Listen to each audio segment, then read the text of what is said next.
Hello friends, इस video में हम लोग ऑनलाइन विदाउट बैंक विजिट के स्मार्टफोन या पीसी के माध्यम से बीओबी नेट बैंकिंग रजिस्ट्रेशन यानी ऑनलाइन बीओबी नेट बैंकिंग को एक्टिवेट कैसे करते हैं इसकी कंप्लीट प्रोसेस जानेंगे। तो आप इस वीडियो के अंत तक बने हुए तो चलिए इस वीडियो को शुरू करते हैं। फ्रेंड्स, उससे पहले कुछ इंपॉर्टेंट डिस्कस कर लेते हैं। नंबर 1, बीओबी नेट बैंकिंग एक प्रकार की बैंकिंग सर्विस है जिसे बीओबी या सभी बैंक अपने कस्टमर्स को प्रोवाइड कराते हैं। यह बिल्कुल फ्री है, इसके लिए आपको किसी प्रकार की चार्जेस नहीं देनी पड़ती है। इसकी हेल्प से आप बहुत सारी बैंकिंग वर्क से विदाउट बैंक विजिट के ऑनलाइन अपने नेट बैंक को किसी भी डिवाइस में लॉगिन करके कर सकते हैं। लाइक फॉर एग्जांपल, इसकी हेल्प से आप अपने अकाउंट की स्टेटमेंट देख सकते हैं, निकाल सकते हैं, फंड या मनी ट्रांसफर कर सकते हैं, नॉमिनेट कर सकते हैं, पैन ऐड कर सकते हैं और भी बहुत सारी बैंकिंग वर्क्स है जिसे आप विदाउट बैंक विजिट के ऑनलाइन अपने नेट बैंकिंग को लॉगिन करके कर सकते हैं। इसकी हेल्प से आपको बहुत सारा टाइम सेव हो जाता है और आपको किसी भी छोटी से छोटी वर्क के लिए बार बार बैंक विजिट नहीं करना पड़ता है। नंबर 2, बीओबी नेट बैंकिंग आप 2 तरीकों से एक्टिवेट कर सकते हैं। फर्स्ट, अगर आपके पास बैंक द्वारा इशू किया गया डेबिट कार्ड है तो आप ऑनलाइन विदाउट बैंक विजिट के बीओबी नेट बैंकिंग को एक्टिवेट कर सकते हैं। बट अगर आपके पास बीओबी द्वारा इशू किया गया डेबिट कार्ड नहीं है तो आपको बीओबी नेट बैंकिंग को एक्टिवेट करने के लिए ब्रांच विजिट करना पड़ेगा।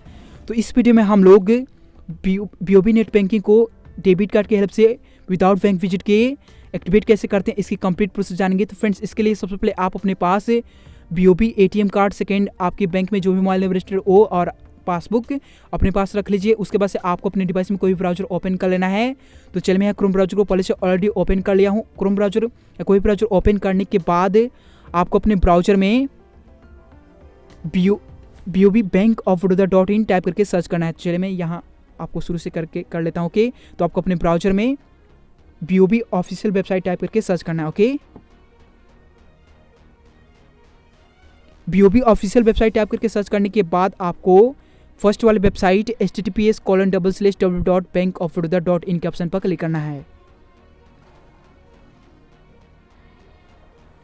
फ्रेंड्स, अगर आप इसे अपने स्मार्टफोन में कर रहे हैं तो आपको 3 डॉट्स के आइकन पर क्लिक करके इसे आपको डेस्कटॉप साइट में ओपन कर लेना है और पीसी में कर रहे हैं तो ठीक है। उसके बाद से आपको यहाँ लॉगिन का ऑप्शन दिखेगा, इस पर आपको क्लिक करना है। उसके बाद से आपको bank Baroda connect net banking India के ऑप्शन पर क्लिक करना है। उसके बाद से आपको इस पेज को स्क्रॉल डाउन करना है। स्क्रॉल डाउन करने के बाद आपको यहाँ ऑनलाइन रजिस्ट्रेशन, यहाँ मैं जूम कर लेता हूँ, online registration using debit card का ऑप्शन दिख जाता है, इस पर आपको क्लिक करना है। उसके बाद से आपको जो एक कैप्चा कोड दिख रहा है इसे आपको यहाँ एंटर करके कंटिन्यू के ऑप्शन पर क्लिक करना है। तो चलिए, मैं कैप्चा कोड एंटर करके कंटिन्यू के ऑप्शन पर क्लिक करता हूँ। कैप्चा कोड एंटर करने के बाद आपको कंटिन्यू के ऑप्शन पर क्लिक करना है। कंटिन्यू के ऑप्शन पर क्लिक करने के बाद एक कुछ प्रोसेस हो रहा है तो आपको वेट कर लेना। ओके,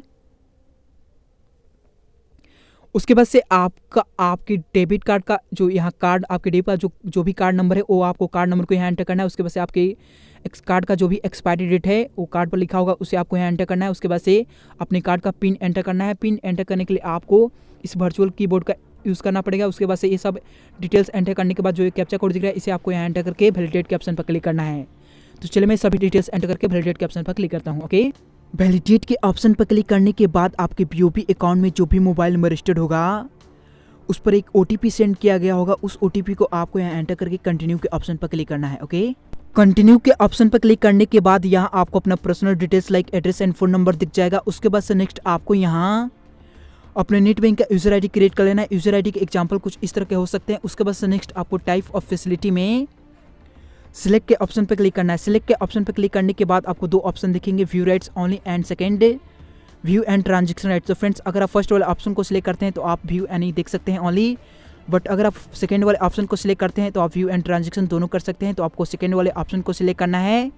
सेकेंड वाले ऑप्शन को सिलेक्ट करने के बाद आप यहाँ अपने अकॉर्डिंग जो भी सिलेक्ट करना चाहे सिलेक्ट कर सकते हैं, बट आपको सेकेंड वाले ऑप्शन को सिलेक्ट करना चाहिए। उसके बाद से आपको पेज को स्क्रॉल डाउन करना है। स्क्रॉल डाउन करने के बाद आपको यहाँ sign in password and transaction password create करने का ऑप्शन आ जाता है। तो friends, sign in and transaction password create करने से पहले आपको कुछ बातों का ध्यान रखना है। लाइक आपका password minimum 8 characters and maximum से मैक्सिमम 16 कैरेक्टर्स का होना चाहिए और उसमें alphabet, digit and special characters like hashtag and एड्रेप ये सब होना चाहिए।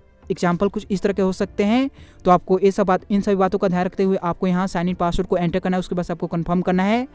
कन्फर्म करने के बाद आपको दूसरा transaction password sign in password से अलग होता है, तो आपको ट्रांजेक्शन पासवर्ड को एंटर करना है। उसके बाद आपको फिर से ट्रांजेक्शन पासवर्ड को कंफर्म करना है। कंफर्म करने के बाद आपको कंटिन्यू के ऑप्शन पर क्लिक करना है। ओके, उसके बाद से आपको user ID has been successfully created and password are set का मैसेज दिखेगा। तो आपको next go to login page के ऑप्शन पर क्लिक करना है। Okay, go to login page option पर क्लिक करने के बाद आपको कुछ इस तरह का इंटरफेस दिखेगा। तो फ्रेंड्स यहाँ आपको अपने नेट बैंक का यूजर आईडी एंटर करना है जो आप पहले क्रिएट किए थे। उसके बाद से आपको लैंग्वेज को सिलेक्ट करके लॉगिन के ऑप्शन पर क्लिक करना है। ओके, उसके बाद से आपके BOB अकाउंट में जो भी मोबाइल नंबर रजिस्टर्ड होगा उसे आपको कंट्री कोड के साथ एंटर करना है। Like for example 91 for India. Okay, तो चलिए मैं एंटर कर देता हूँ। ओके, उसके बाद से आपके BOB अकाउंट में जो भी मोबाइल नंबर रजिस्टर्ड होगा उस पर एक वन टाइम पासवर्ड गया होगा, उसे आपको यहाँ नीचे एंटर करके कंटिन्यू के ऑप्शन पर क्लिक करना है। उसके बाद से यहाँ आपको साइन इन पासवर्ड एंटर करना है जो आप पहले क्रिएट किए थे। उसके बाद से जो एक कैप्चा कोड दिख रहा है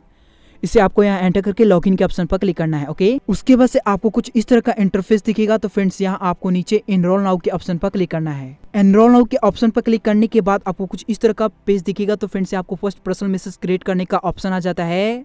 फ्रेंड्स उससे पहले पर्सनल मैसेज क्या होता है उसके बारे में जान लेते हैं। तो फ्रेंड्स पर्सनल मैसेज एक प्रकार का सिक्योरिटी मैसेज होता है। जब भी आप BOB नेट बैंक को लॉगिन करते हैं तो नेट बैंकिंग लॉगिन करते समय अगर आपको ये पर्सनल मैसेज दिखता है तो आपको समझ जाना है कि आप BOB के ऑफिशियल वेबसाइट है। बट अगर आपको ये लॉगिन करते समय पर्सनल मैसेज नहीं दिखता है तो आप एक वेबसाइट पर विजिट कर लिए हैं तो आपको उस वेबसाइट को क्लोज करके BOB के ऑफिशियल वेबसाइट पर आना है। आने के बाद ये आपको पर्सनल मैसेज दिखेगा। तो आपको पर्सनल मैसेज क्रिएट करने के लिए यहाँ गाइडलाइंस दिए हैं कि आप personal message only alphabets and numbers का यूज़ करके कर सकते हैं और ये मैक्सिमम से मैक्सिमम 40 कैरेक्टर्स का हो सकता है। तो इसका ध्यान रखते हुए आपको पर्सनल मैसेज क्रिएट कर लेना है। उसके बाद से आपको नेक्स्ट सिक्योरिटी क्वेश्चंस का ऑप्शन दिख जाता है। तो यहाँ आपको बहुत सारे क्वेश्चन दिख जाते हैं। तो यहाँ आपको इनमें से मिनिमम 5 एंड मैक्सिमम से मैक्सिमम 15 क्वेश्चन को सिलेक्ट करके उनका आंसर कर देना है। अगर आप ये कर देते हैं तो इससे क्या होगा कि जब भी आप अपने नेट बैंक का साइन इन पासवर्ड या ट्रांजेक्शन पासवर्ड भूल जाते हैं तो उसे रिकवरी करने में ये क्वेश्चंस आपकी हेल्प कर सकते हैं। उसके बाद से आपको इस पेज को स्क्रॉल डाउन करना है। स्क्रॉल डाउन करने के बाद आपको यहाँ पासवर्ड क्रिएट करने का ऑप्शन दिखेगा। तो फ्रेंड्स आप जो भी पहले existing sign in password create किए थे उसे आपको यहाँ एंटर करना है। उसके बाद से आपको फिर से new sign in password create करना है। तो फ्रेंड्स पासवर्ड क्रिएट करने से पहले आपको कुछ बातों का ध्यान रखना है जो नोट में यहाँ बताया गया है कि आपका password minimum 8 character and maximum 60 characters के बीच होना चाहिए और आपका पासवर्ड में alphabet numbers and special characters like hashtags and एड्रेप होना चाहिए। इन सभी बातों का ध्यान रखते हुए आपको new sign in password create करना है। उसके बाद आपको फिर से न्यू साइन इन पासवर्ड को कंफर्म करना है। कंफर्म करने के बाद आपको नेक्स्ट आप पहले जो भी ट्रांजेक्शन पासवर्ड क्रिएट किए थे उसे आपको यहाँ एंटर करके रजिस्टर्ड के ऑप्शन पर क्लिक करना है। ओके, रजिस्टर्ड के ऑप्शन पर क्लिक करने के बाद आपको the password is change successfully and your request has been submitted successfully का मैसेज दिखेगा। मीन्स आपका इंटरनेट बैंकिंग सक्सेसफुली रजिस्टर्ड हो चुका है। अब आपको नीचे यहाँ लॉग आउट के ऑप्शन पर क्लिक करके इसे लॉग आउट कर देना है। लॉग आउट करने के बाद नेट बैंकिंग यूज़ करने के लिए आपको BOB के ऑफिशियल वेबसाइट को ओपन करना है। ओपन करने के बाद वहां आप अपने नेट बैंक के user ID and password enter करके नेट बैंकिंग को कभी भी यूज़ कर सकते हैं। तो फ्रेंड्स BOB नेट बैंकिंग में फर्स्ट टाइम लॉगिन कैसे करते हैं एंड यूज़ कैसे करते हैं इन सभी टॉपिक से रिलेटेड वीडियोस मेरे चैनल पर पहले से ऑलरेडी अपलोडेड है। तो उन सभी वीडियो का लिंक इस वीडियो के डिस्क्रिप्शन में दे दिया गया है। तो उन सभी लिंक्स पर क्लिक करके आप उन सभी वीडियो को देख सकते हैं। तो फ्रेंड्स इस तरह से आप ऑनलाइन विदाउट बैंक विजिट के डेबिट कार्ड की हेल्प से BOB नेट बैंकिंग को एक्टिवेट कर सकते हैं। तो आई होप फ्रेंड्स ये वीडियो आपको पसंद आया होगा। अगर वीडियो यूजफुल लगे तो प्लीज इस चैनल को सब्सक्राइब जरूर करें और वीडियो को लाइक कमेंट्स एंड शेयर करना ना भूलें। मिलते हैं किसी अगले वीडियो में, तब तक के लिए bye, have a good day.